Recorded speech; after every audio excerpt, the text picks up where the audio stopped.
তোমার, প্রশ্ন করি তোমার, তার জবাব দাও আমার, না যদি দাও জবাব করব ফাইন তোমার। প্রশ্ন করি তোমার, তার জবাব দাও আমার, না যদি দাও জবাব করব ফাইন তোমার।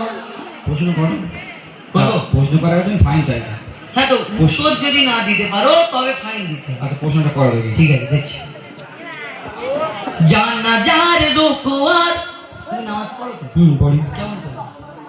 প্রথম নিয়াজ বেঁধে, তারপরে রুকু, এই সূরা কেরাত পরে রুকু সিজদা চলো, বৈঠক 2G 3G যুগ নেই, 5G ফাটাফাট ফাটাফাট বলি, তারপর সালাম ফেরে দাও। সালাম ফেরে না, রুকু করো, সিজদা করো, তারপর সালাম ফেরো। কিন্তু জানাজার নামাজের সময় যেমন দাঁড়ায় ইমাম সাহেব, এই এই এমনি নামাজের সময় এই ঠিক এইরকম দাঁড়ায়। ইমাম সাহেব রুকু যায়, সিজদা যায়, কিন্তু আমরা জানাজার সময় ইমাম সাহেব রুকু যাওয়া সিজদা যাওয়ার আগে সালামটা ফিরে নেয়। কিন্তু কেন? ওই নামাজে যদি সিজদা হয়, এটা কেন হয় না? শোনো, জানাজার রুকু আর সিজদা ওই কেন নাই, জানাজার রুকু আর সিজদা ওই কেন নাই, উত্তর কেমন দাও তুমি দেখতে আজ আমি চাই। জানাজার রুকু আর সিজদা ওই কেন নাই, উত্তর কেমন দাও তুমি দেখতে আজ আমি চাই। উত্তর যদি না পারো বুঝবো তুমি বেকার। উত্তর যদি না পারো বুঝবো তুমি বেকার, না যদি দাও জবাব করব ফাইন তোমার। তুমি প্রশ্ন করলে যে 5 ওয়াক্ত নামাজে মানে রুকু সিজদা আছে, কিন্তু জানাজার নামাজে রুকু সিজদা নেই কেন, তাই তো? তাহলে বলবো কি, উত্তর দেবো? আমি কিসের জন্য প্রশ্ন করি? ঠিক আছে, ভাই উত্তর দেবো কি? ঠিক আছে, শোনো তাহলে। যত ভাইদের হাত করো তোমার ঠিক আছে, দেখা যাবে। শোনো, মাইয়াতের সামনে সিজদা যদি করা হয়, শুনছো তো নাকি? মাইয়াতের সামনে সিজদা যদি করা হয়, সেই মাইয়াতের সাথে খোদার শিরক হয়ে যায়। মাইয়াতের সামনে সিজদা যদি করা হয়, সেই মাইয়াতের সাথে খোদার শিরক হয়ে যায়। রুকু ও সিজদার আল্লাহ শুধু হকদার, রুকু ও সিজদার আল্লাহ শুধু হকদার। দিলাম জবাব তোমার, দাও ফাইন এখন আমার। নারে তাকবীর। কেমন দিলাম বলো?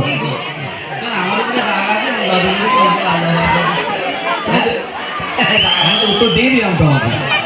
তাহলে তুমি বললে যে মাইয়াতকে সামনে রেখে যখন আমরা জানাজার নামাজ পড়াই, মাইয়াতকে সামনে রেখে যখন আমরা জানাজার নামাজ পড়াই, এমনি ইমাম সাহেবের সামনে কেউ থাকেন, ইমাম সাহেবের, তখন আমরা নামাজ পড়ানোর সময় আল্লাহকে সিজদা করি, আল্লাহকে সিজদা করি। কিন্তু জানাজা যখন পড়ানো হয়, ইমাম সাহেবের সামনে আরেকজন কেউ থাকে, সেটা হলো খাটিয়াতে একজন মহাশয় শুয়ে থাকে, তার নাম হলো মাইয়া।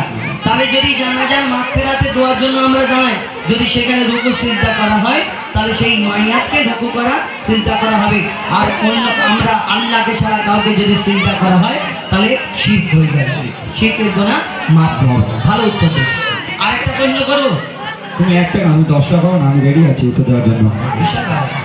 তুমি বললে, আচ্ছা ভালো উত্তর দেবে। আচ্ছা, দুম্বা, ছাগল, উট, গরু, ভেড়া খাও?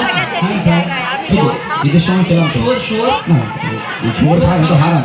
হ্যাঁ, শুয়োর হারাম, ওইগুলো হালাল, যদি এইগুলো হারাম, তাই তো? তাহলে ওই, আচ্ছা বলো ভাই, গরুর 4টে পা, মোষের 4টে পা, ভেড়ার 4টে পা, শুয়োরেরও 4টে পা, ওর 2টো কান আছে, এর 2টো কান আছে, ওর 2টো চোখ আছে, এর 2টো চোখ আছে, ওর গোশ আবার 1.5 ইঞ্চি মোটা চর্বি। তাহলে ওইগুলো যদি হালাল, এটা কেন হয়? শোনো, দুম্বা, ছাগল, উট, গরু ধর্মে হালাল জানি, দুম্বা, ছাগল, উট, গরু ধর্মে হালাল জানি, শুকর কেন হয় হারাম তার জবাব দাও তুমি। দুম্বা, ছাগল, উট, গরু ধর্মে হালাল জানি, শুকর কেন হয় হারাম তার জবাব দাও তুমি। সময় দিলাম 2 মিনিট, তার বেশি আর তো নয়, সময় দিলাম 2 মিনিট, তার বেশি আর তো নয়, না যদি দাও জবাব করব ডবল ফাইন তোমার। টাইমটা একটু বেশি করে হতো না, 10 মিনিট মতো না শর্ট হয়ে গেল। আবার ইমরান ভাই এই যে আচ্ছা, আর তুমি বললে আমরা শেষ করতে উনি ধরে করে সারা রাত উট, গরু, ছাগল ইসলামে যায়, কিন্তু শুকুর কেন হারাম? তো দেবো তাই? যোগ ভাই দেবো কি? হ্যাঁ এবার তো বুঝতে হতো না রে তাকবীর। যত দেখেছো তো? ও হারবে না। হ্যাঁ দেখা যাবে না, শোনাতে হবে। শুকর হলো প্রাণঘাতী সব রোগের ভান্ডার, শুকর হলো প্রাণঘাতী সব রোগের ভান্ডার, শুকরের গোশতে তৈরি হয় ক্যান্সার। শুনছো তো নাকি? হাতে মায়ের কাছে মেরে দেবো, আমি কি খালাম না? আচ্ছা শোনো। শুকর হলো প্রাণঘাতী সব রোগের ভান্ডার, শুকরের গোশতে তৈরি হয় ক্যান্সার। চরিত্রহীন এই পশু এর জোড়া নাই গো আর, চরিত্রহীন এই পশু এর জোড়া নাই গো আর।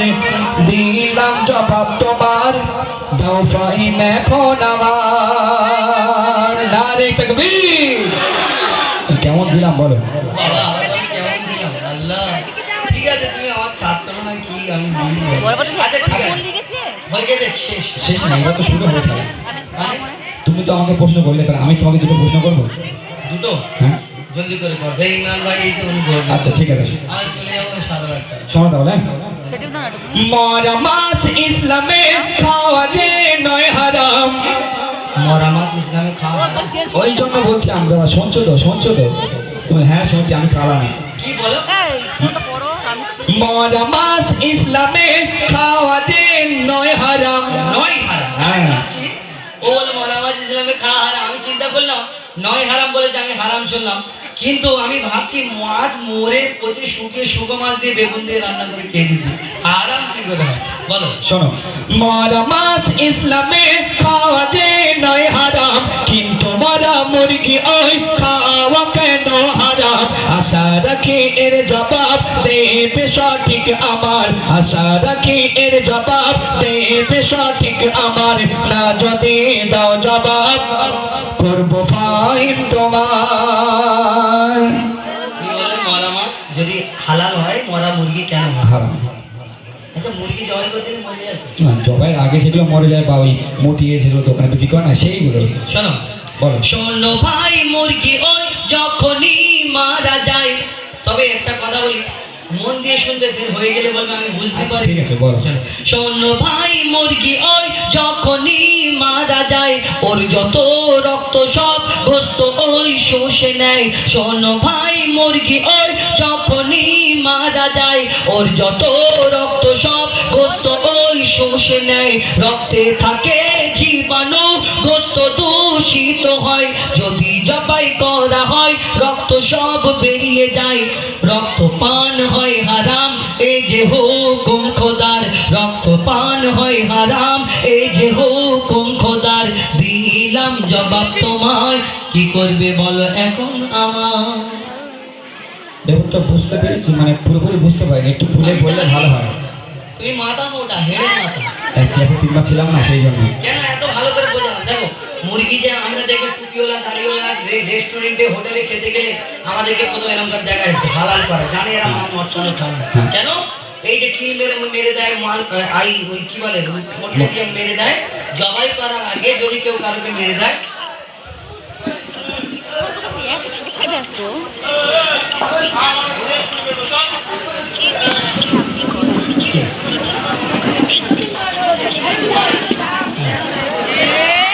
দিকে যায়, আর সেই গোশটা খাওয়া আর ওই রক্তটা খাওয়া সমান, মানে আমাদের জন্য হারাম। মাশাআল্লাহ, খুব সুন্দর বুঝে দিয়েছো। হ্যাঁ। আচ্ছা আমি তোমাকে আর একটা প্রশ্ন করি। শেষ। হ্যাঁ শেষ, কেন ব্যাপার এসব সিলেক্ট করলাম। শোনো তাহলে। কোরআনের কোন সূরায় বলো বিসমিল্লাহ? আমি যেটা যদি হেরে যাও তুমি কান ধরে মার চাই। আচ্ছা প্রথম হারি, তারপর দেখা যাবে। আমি হারলে আমি কান ধরো, তুমি হারলে কান ধরো। আচ্ছা ঠিক আছে, দেখা যাবে না। হ্যাঁ। কোরআনের কোন সূরায় বলো বিসমিল্লাহ? কোরআনের কোন সূরায় বলো বিসমিল্লাহ? কেমন তুমি বাহাদুর তার প্রমাণ দেখতে চাই। কেন আমার নাম কোন জায়গায় দিয়েছি এমডি বাহাদুর ইসলাম? বাহাদুর মানে একটা মহান ব্যক্তি আর কি। কোরআনের কোন সূরায় বলো বিসমিল্লাহ? কোরআনের কোন সূরায় বলো বিসমিল্লাহ? কেমন তুমি ওস্তাদ তার প্রমাণ দেখতে চাই।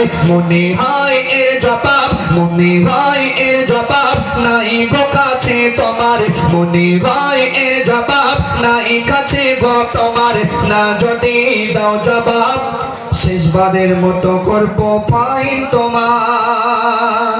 তুমি বললে কোন সূরাতে বিসমিল্লাহ, বিসমিল্লাহ। তাই তো? শোনো ভালো করে, হেরে যাওয়ার জন্য, কান ধরার জন্য রেডি হও। ঠিক আছে, চলো। উত্তর দাও। তাহলে মন দিয়ে শুনে নাও ছোট্ট ভাই, তাহলে মন দিয়ে শুনে নাও ছোট্ট ভাই, কোরআনের সূরা তাওবাতে বিসমিল্লাহ নাই। এবার তুমি হার স্বীকার করো সামনে সবার, দিলাম জবাব তোমায়, কান ধরার জন্য হও তৈয়ার, নারে তাকবীর। চলো আর ঝড় করে লাভ নেই, কারণ এখানে এসে না, না করে যাবে, কান ধরো। ধরতেই হবে। হ্যাঁ, ধরো। না ধরো না। আচ্ছা ঠিক আছে, আমার ভুল হয়ে গেছে। হ্যাঁ, ভুলে গেছি, চলো, আর জীবনে কোনোদিন লাগবে না। ঠিক আছে। যাই হোক, আমরা চেষ্টা করলাম। ও দাদা, ও চাচা, কাকা। চলো।